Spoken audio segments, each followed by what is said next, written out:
All right, I'm really hesitant to do this here on a Monday morning because this exercise always comes back to bite you in the butt. But we're going to do it. Bold predictions for the Tennessee football season, that and more. It's going to be a fun one Monday, Locked On Vols. You are Locked On Vols, your daily podcast on the Tennessee Volunteers. Part of the Locked On Podcast Network, your team every day.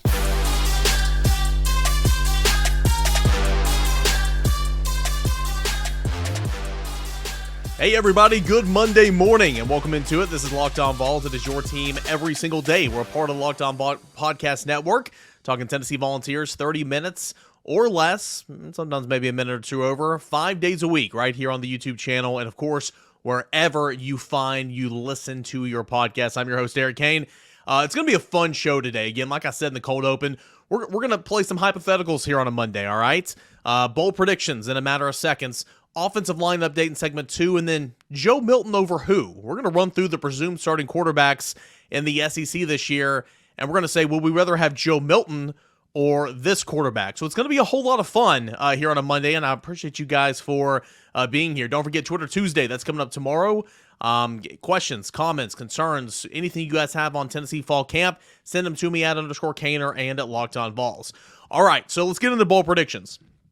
I don't like doing these because a lot of times people just like to, hold on to the clip or, bookmark a tweet or whatever the case is. And whenever it doesn't come to fruition, you like to throw it back in the face. Not saying you guys, I'm just saying in general. We see it all the time on social media, right? I don't like doing bold predictions, but as the host here of Locked On Vols and the community that we are listening to Locked On Vols, just so we know, disclaimer, I reserve the right to change any of these, okay? I'm going to put them out there right now, but I reserve the right to change any of these bold predictions whatsoever throughout the course of the season. And my number one bold prediction I'm going to get to here in a second, but it's going to have to do about record, but I'm going to give you my final record prediction right up before the season, and we're going to go through it game by game. So I have the right to reserve any of these, to change any of these that I want to, just so we're clear. But we're going to have some fun right here, all right? They don't call them bold for nothing. I'm going to go out on some limbs here, and we'll see if they come to fruition or if they don't. Number one, actually, let's go in reverse order, okay? They're not really, 1, 2, 3, 4. These are all bold predictions, but I'll start with an honorable mention, okay? Jackson Ross is going to be a fan favorite. I've mentioned his name more on this podcast than any punter in America, probably. You never want your punter to be a star player because, especially in this offense, right? It's scoring, it's going all the time. I think Jackson Ross is going to be a stud and a fan favorite. So, again, I will say this once more.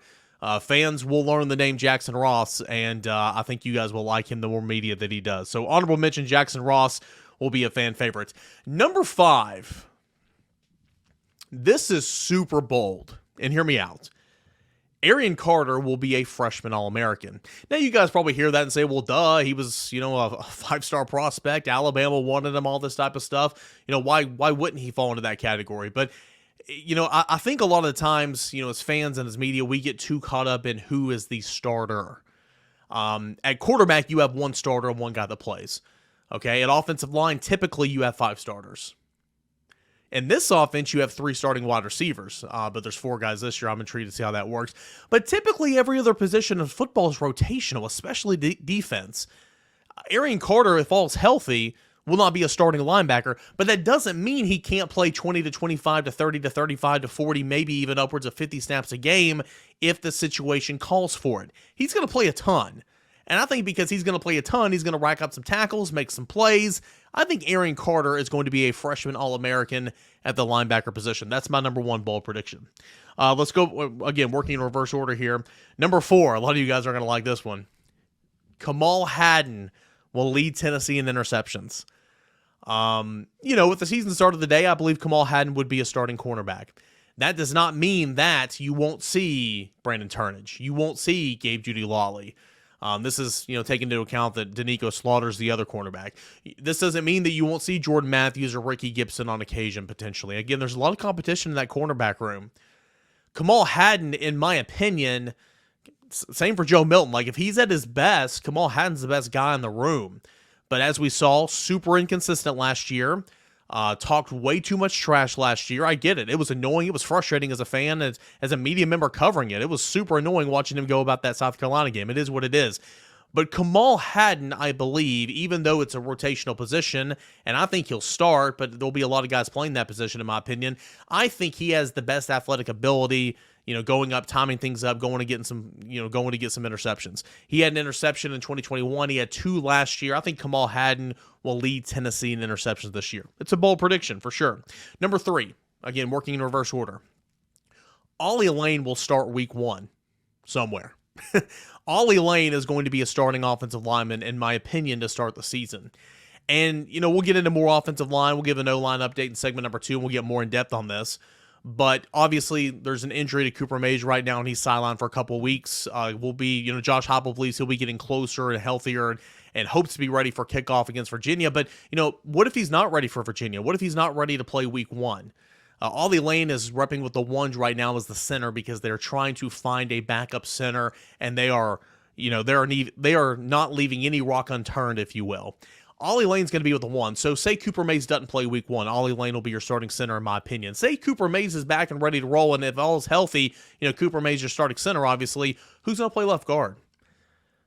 Again, I think week 1, you want a veteran in there. To start the season, you want a guy that knows this offense, that's versatile, can play all over. So even if Cooper Mays is back week 1, I think Ollie Lane might be your starting left guard week 1 potentially. So a bold prediction, Ollie Lane, the 6th-year Gibbs High School standouts, I believe will be in the starting lineup at least for game 1. I think he'll play a lot this year, but I think at least game 1, he will be a starter. All right, so that's a bold prediction. We'll get into more offensive line talk in segment number 2. I've got 2 more left, all right? I've got 2 more left. Dont'e Thornton will lead Tennessee in receiving yards. And it's really just kind of pick your poison, right? I mean, you had Cedric Tillman that came out of nowhere 2 years ago. You had Jalen Hyatt that always had the potential, but came out of nowhere essentially because he wasn't even a starter in 2021, kind of lost his reps and lost his spot in the rotation. He came out of essentially nowhere to lead Tennessee in 2022. I think Brew McCoy, in my opinion, is going to be leader of the wide receiver room. He's going to be, WR1, wide receiver 1.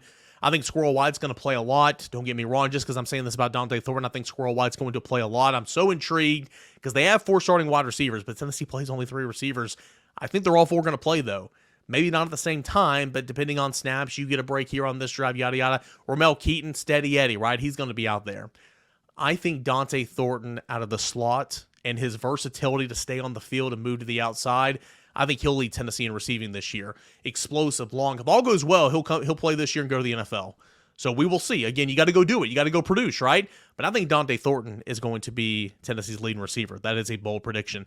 And finally, my last bold prediction, and I'm going to revisit this. I'm going to revisit this right before the season, right here on Locked On Vols. We're going to go game by game. I'm going to give you my official record prediction. But we're doing bold predictions right now. So why not be bold, right? Tennessee wins 10 games. Tennessee wins 10 games. There is a path to win 10 games. And is this make-believe? Do we need to see Tennessee do it year after year? Yes, we do. Do we need to see Tennessee have a solid season to say Tennessee is quote-unquote back? Yes, we do. But there's no reason, and it's all about quarterback play, right? And I left quarterback play out of this for a reason because I think it's pretty self-explanatory. If a quarterback hits, this offense is going to hit, and Tennessee's going to score points and be one of the nation's leaders, right? And if that happens, Tennessee's going to win a lot of football games. It's self-explanatory. That's why I didn't really have any bold predictions on Joe. I didn't want to go, bold prediction Joe Milton's going to be a Heisman finalist. I'm not ready for that. I'm not going to say Joe Milton's going to be an all-SEC quarterback. I'm not ready for that. But again, if this offense hits, stats-wise, he will be in that conversation. But if all that happens, Tennessee can win 10 games. And again, Tennessee's only an underdog right now, preseason in 2 games, on the road at Alabama and at home against Georgia. We went through the ESPN FBI and kind of what it thought, and it gave percentages over 200,000 or 20,000 simulations. FBI likes Tennessee and over 50% chance to win in 10 of the 12 games. But again, it has Tennessee only going 8-4. So you got to go out there and play the games.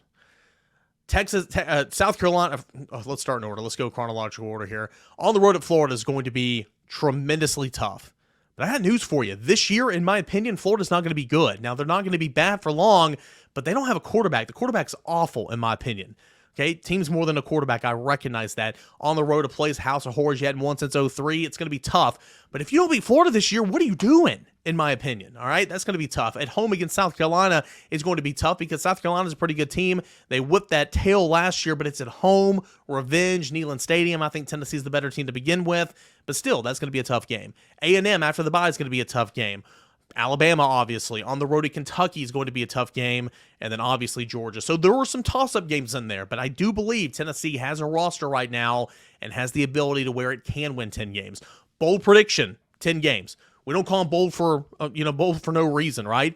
I will give you my game-by-game record prediction before the start of the season coming up here in just a few weeks officially. But a bold prediction, Tennessee can win 10 games. If you have 9 wins, it's a good year in my opinion. But it's a bold prediction. So again, here's 6 of mine, where they gave you an honorable mention there. 6 of my bold predictions. I'd love to hear your bold predictions. Fill out those comment section on the YouTube channel. Send them in @_Kane. I'll read some of these out for Twitter Tuesday as well if you want to. Honorable mention, Jackson Rollins going to be a fan favorite. Arian Carter, a freshman All-American. Kamal Haddon leads the team in interceptions. Ollie Lane starts week 1 somewhere.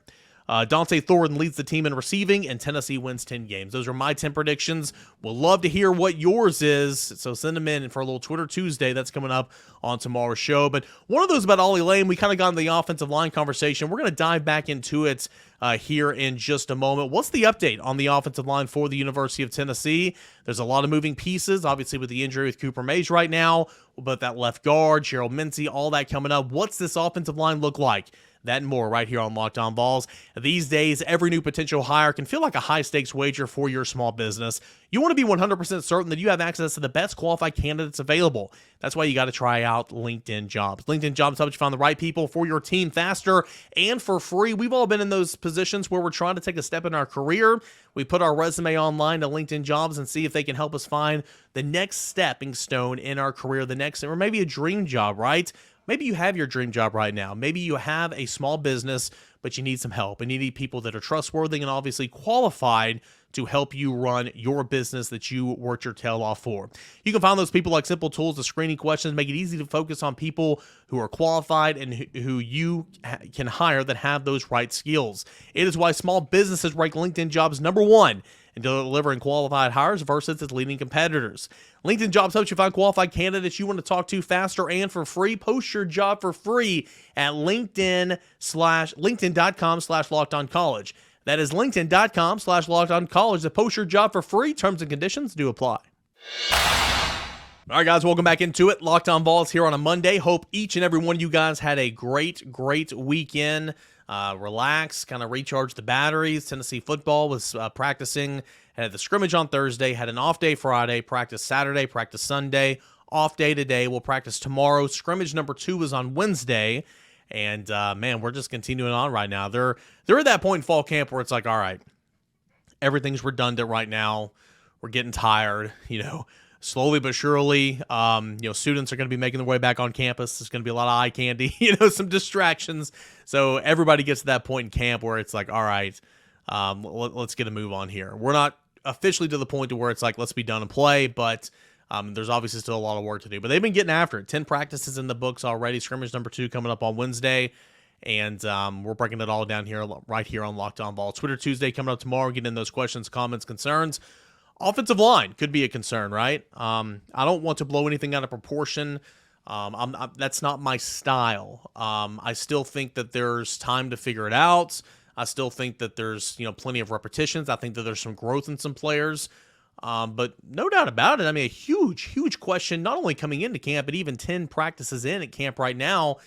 Huge questions at offensive line. And it only made matters worse when Cooper Mays is sidelined with a minor procedure, according to Josh Heupel. And, of course, he'll be sidelined for the next couple of weeks, and he'll be getting closer towards kickoff. We'll see exactly when he comes back. But that only complicates things even more because you have now yet another question mark on that offensive line. And to erase one of those question marks, you got to move some guys around. Tennessee has been looking for a backup center since Cooper Mays got to camp. Since Cooper Mays was elevated to the starting center, Tennessee's been looking for a backup center. Again, Jerome Carvin was that emergency center that came over and snapped a little bit in 2021 and a little in 2022. Jerome Carvin's gone. You don't have a backup center right now.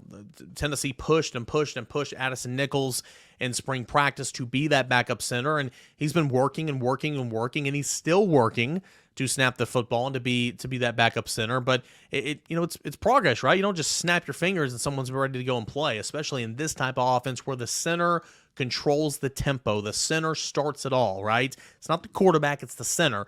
So you got to set the ball and get down there, and you got to set the ball and get down there so your fellow offensive linemen can get set, the receivers can get set, and then ultimately the quarterback can snap the football. So it all starts with the center. And because of that, Ollie Lane has switched down from left guard to center for the time being. He's never been a starting center in this offense, but even dating back to the Jeremy Pruitt days when Ollie Lane was still here on the team, he took reps, snapping the football. He's one of the 5 or 6 centers that go out with the quarterbacks in pregame. He's cross-trained a little bit at center. Center's not his natural position, but he has cross-trained. So it's not unfamiliar territory, but it's not home base, if that makes sense. But right now, Tennessee just needs someone to snap the football and control the tempo, and Ollie Lane can do that. So Ollie Lane is practicing at center right now. Still getting some reps at left guard, of course, because Ollie Lane is probably the leader in that clubhouse to be the starting left guard. But say, again, like I said in segment number 1, Cooper is out, for a game or something. Ollie Lane has to snap the football. Who's going to play left guard? Well, it's interesting. Addison Nichols, who I mentioned earlier, his home is guard. Again, he's trying to learn center, but his home is guard, and he's been getting a little bit of work there at guard. Even in the scrimmages, went with the ones a little bit. And from people that I've spoken to, it sounds like Addison Nichols had one of his better days at guard on Thursday's scrimmage. And that's good to hear, right? I mean, you're still working and trying to find yourself at center, but Tennessee's trying to find a left guard, and Addison Nichols, I thought in spring, would play a big role in that as well over the summer. And it sounds like he's kind of put his name back in that hat in the left guard competition. So that's kind of an update. That's a good sign that Addison Nichols is to look better at guard as Tennessee's looking for a left guard. Of course, Andre Kierrick's in that conversation, the transfer from Texas, and Jackson Lampley, the veteran reserve offensive guard as well. What about Gerald Mincey?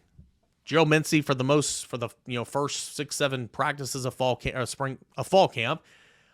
There was some cross training there, but he was primarily running with the twos on the left side, right? John Campbell comes in from Miami. He's going to be a left tackle.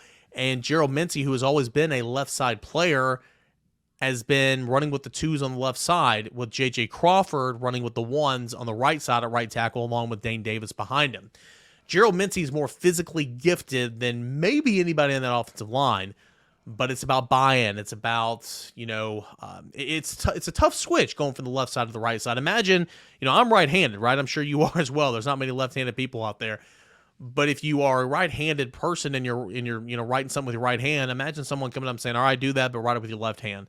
I'm not trying to be dramatic here, but that's kind of what it is, flipping from one side of the offensive line to the other. I mean, you got to change your stance, you got to change your drop steps and all that. It's challenging, but there's a reason when you go to the NFL, you have 5 starting offensive linemen, a backup center, and a swing man. That swing man kind of goes all over the place. You make money doing that. Anyway, Gerald Mincey got some working on the right side, a lot of work on the right side with the twos in the scrimmage on Thursday. So that's a good sign. On Saturday, when we were walking off the practice field, whenever they were kicking the media out after our viewing period, they were doing a team period. Now look back, and Gerald Mincey was running with the ones on the right side. So looks like Gerald Mincey's getting a good look at that right tackle, and I think that would be the best thing for Tennessee, along with him, J.J. Crawford being available and all that. So I feel better about the tackles than I do about the interior, because the tackles have done it. Even Dane Davis. Dane Davis has started, I don't think he started games in the SEC, but he's played a lot. Actually, he did. He started on the road at Alabama in 2021, but he's played a lot of SEC football. So is Gerald Mincey. So is J.J. Crawford. And, of course, John Campbell's played a ton throughout his college career. So I'm not as worried about the tackles than I am about the interior.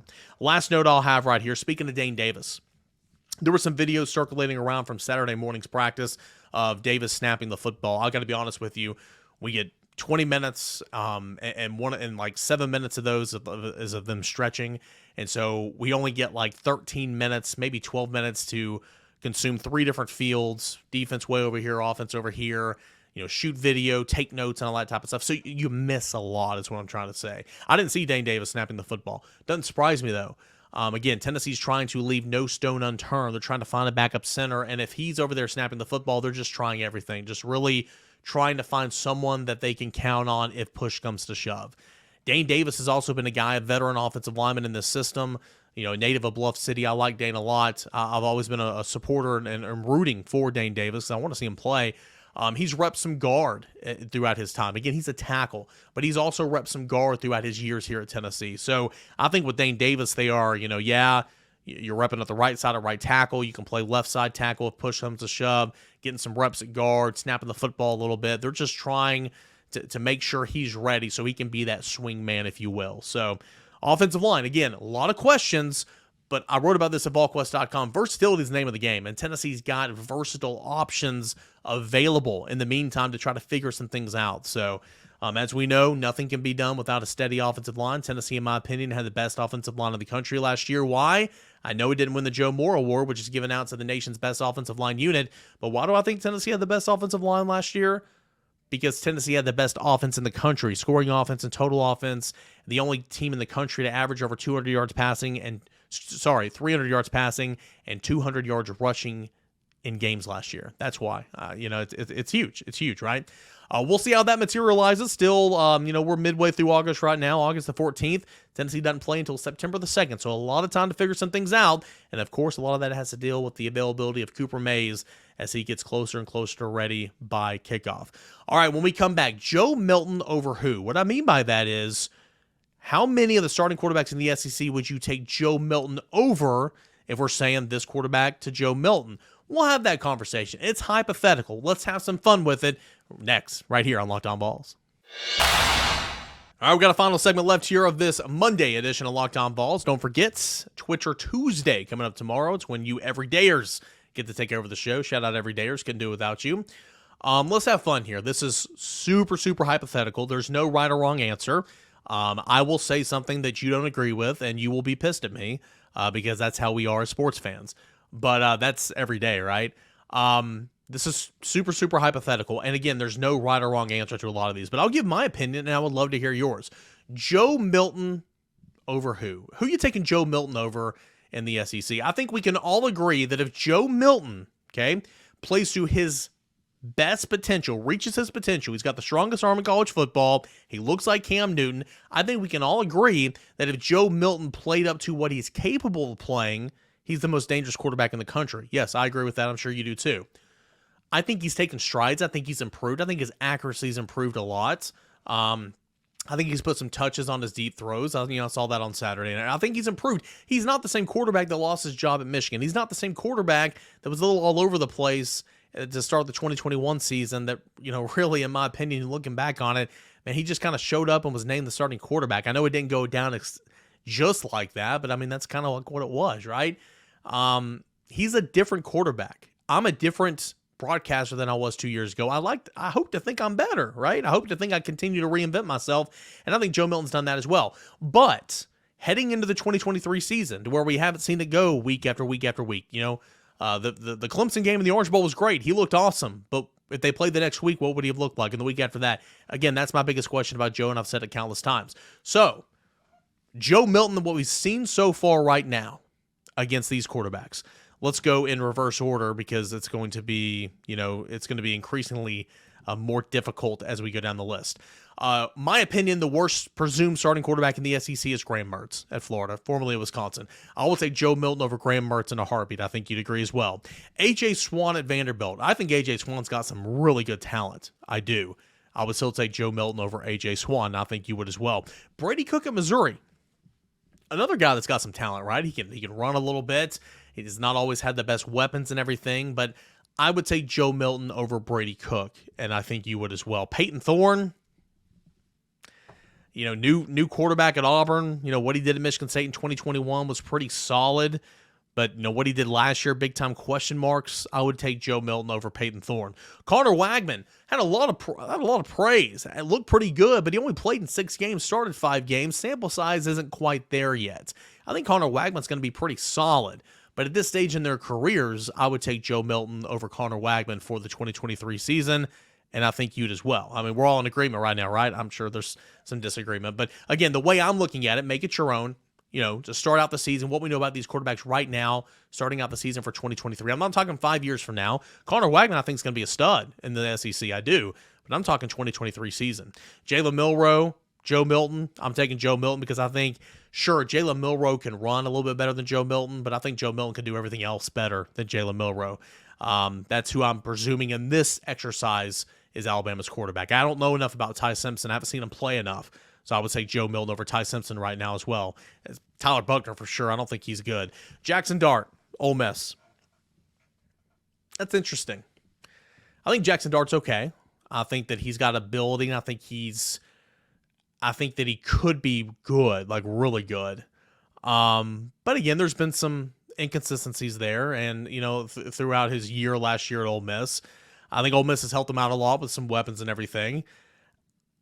Decision making was an issue for Jackson Dart as well. I would take Joe Milton, but I think Jackson Dart has a high ceiling. Although, is Jackson Dart going to be the starting quarterback for Ole Miss, or is it going to be Spencer Saunders? I do think it'll be Jackson Dart, but we will have to see, of course.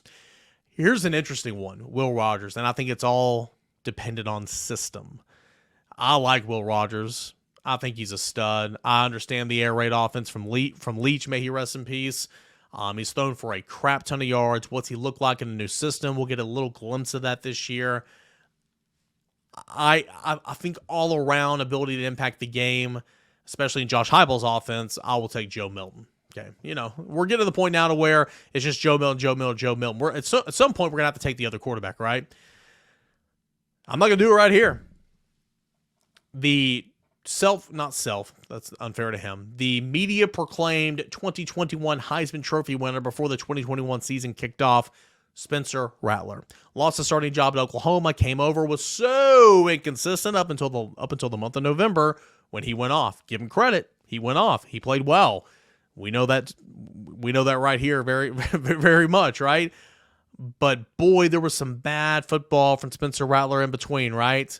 What's he look like week after week after week after week? Older quarterback, I think he'll be fine this year, but we'll see. I'm still taking Joe Milton over Spencer Rattler. Maybe you won't as well. Carson Beck, I don't know. I haven't seen him play on the stage, and because I haven't seen him play consistently on the stage, I'm going to take Joe Milton. But Carson Beck will have all the toys available to him. His receiving corps got a whole lot better. He's got a great offensive line. He's got one of the best running back rooms in America. He's going to have all the help. But again, I haven't seen him week after week after week, okay? And so it would be unfair to pick him over Joe Milton at this point in the game. So that's why I'll take Joe Milton. Devin Leary.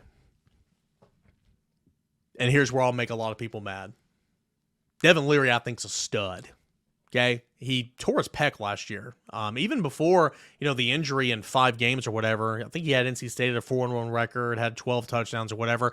I think Devin Leary is a stud, and I think for Kentucky, they could be an issue if they figure out that offensive line because they've got 3 wide receivers who are pretty solid, and they got an upgrade tremendously at quarterback over Will Levis. I think Devin Leary, going into the 2022 season, was one of the best quarterbacks in the country. I think Kentucky got a steal there through the transfer portal. So based on what I've seen throughout their college career so far, and if you're unfamiliar with Devin Leary and I'm making you mad right now, please go look up his stats. Go look at his 2021 season. And honestly, 2022 before he got hurt. Devin Leary's good. I'd probably take Devin Leary. Am I making you mad? Probably, but I'm, we're open and honest here, right? Devin Leary, I'd probably take him. Jaden Daniels. I'd probably take Jaden Daniels over him, right? He can do a little bit of everything. He can run. I don't think he'll run as much. I don't think he's got the best arm, but I think it's good enough. I think the fact that he's being pushed by Garrett Nussmeier is really good. I think that he and the scheme for Brian Kelly is really, really solid. I'd probably take Jaden Daniels. And then the other quarterback in this conversation is KJ Jefferson. A healthy KJ Jefferson, I will take KJ Jefferson. I think he's a little bit overrated, but he's still really, really good. He's got a great arm. He's a good runner. He knows the system. He's built like a freight train, 6'3", 250 pounds. The problem is, though, he gets hurt a lot. But at his best, and when he's healthy, I would take KJ Jefferson over Joe Milton as well. But, look at the stats, guys. Again, I'm out to piss some people off there towards the end, but it is what it is. KJ Jefferson's 1. Jaden Daniels is 2. Devin Leary's 3. And those are the only quarterbacks of the presumed 14 we'll say 13 because we're taking Joe Milton out of this, of the presumed other 13 starters in the SEC. I'm only going to take 3 guys over Joe Milton heading in to the 2023 season. I think that is completely fair. I do. And Joe Milton, again, I'll circle back to how we started this conversation. At his best, he has the potential to be the most dangerous and best quarterback, not only in the Southeastern Conference, but in the country. But we've got to see it week after week after week. And I'm tired of saying that. It's been a long offseason, and here in a couple of weeks, we'll have a chance to see what he looks like this week, and then the following week, and then the following week, because football season will be here, and I cannot wait, and I know you're like that as well.